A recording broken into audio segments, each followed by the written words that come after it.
সালাম আলাইকুম। জি, আমাদের একজন পেশেন্ট, ওনার বাসা হচ্ছে ঝিনাইদহ।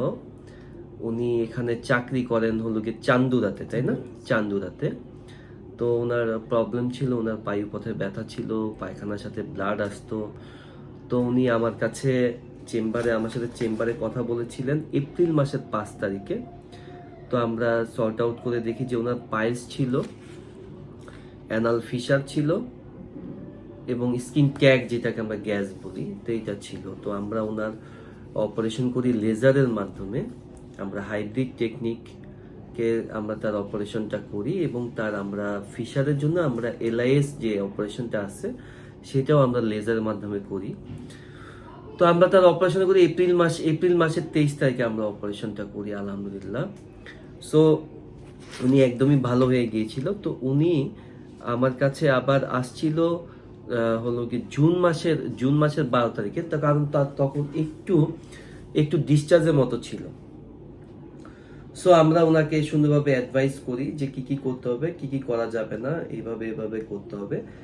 তো আল্লাহর অশেষ রহমতে দাদা আজকে আমার কাছে আসছে। আমি যে ভালোভাবে চেক করে দেখলাম একদম কমপ্লিটলি ভালো, কোনো ধরনেরই ডিসচার্জ কিছু নেই।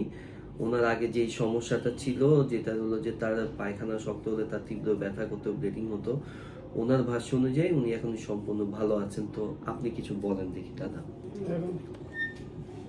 স্যারের কথা শুনে আমি আসছি চান্দুরা থেকে। স্যারের সাথে কথা বললাম। স্যার বললো এটা কোনো সমস্যা না, এরা অপারেশন করলে পরে ভালো হয়ে যাবে। স্যারের পরামর্শ মতন আমি অপারেশন করলাম।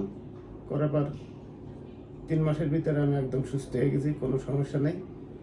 স্যারও চেক করে বললো কোনো সমস্যা নেই। স্যারের খুব ভালো মনের মানুষ এবং কথাবার্তাগুলো খুব সুন্দর লাগে। মানে মনে হয় যে ফ্যামিলির একজন বড় ভাইয়ের মতন দায়িত্ব নিয়ে কথাবার্তা বলে।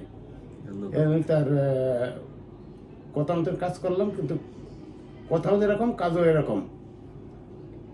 মানে কথা কাজে ভালো লাগলো বলেই তার কাছে আসে মানে খুবই সুন্দর লাগলো তার ব্যবহারটা। মানে ব্যবহার দেখলে পরে মনে করবেন যে লেগে মনে হয় তার আমার কোনো বড় ভাই। তো কোনো সমস্যা থাকলে আসবেন, আসলে দেখবেন যে স্যারের কথা শুনলে পরে আপনি অর্ধেক ভালো হয়ে যাবেন। তো আমাদের দাদার জন্য সবাই অবশ্যই দোয়া করবেন। খুবই টেনশনে ছিল উনি, সত্যি কথা বলি, আমার এখনো মনে আছে, খুবই টেনশনে ছিল। তো আমরা আমাদের যেটা কমিটমেন্ট, কারণ আমার কাছ থেকে যারা অপারেশন করে গেছেন অ্যাটলিস্ট এতটুকু বলতে পারবে যে না, উনি যেটা কমিটমেন্টটা ঠিক রাখে, সবসময় ওনার সাথে যোগাযোগ করা যায়, কথা বলা যায়, যে কোনো সমস্যা হলে উনি অ্যান্সার করে, উনি অ্যাটলিস্ট হেল্প করার উনি চেষ্টা করে, আমি সেটা করি। তো ভালো লাগতেছে যে দাদা ভালো হয়ে গেছে।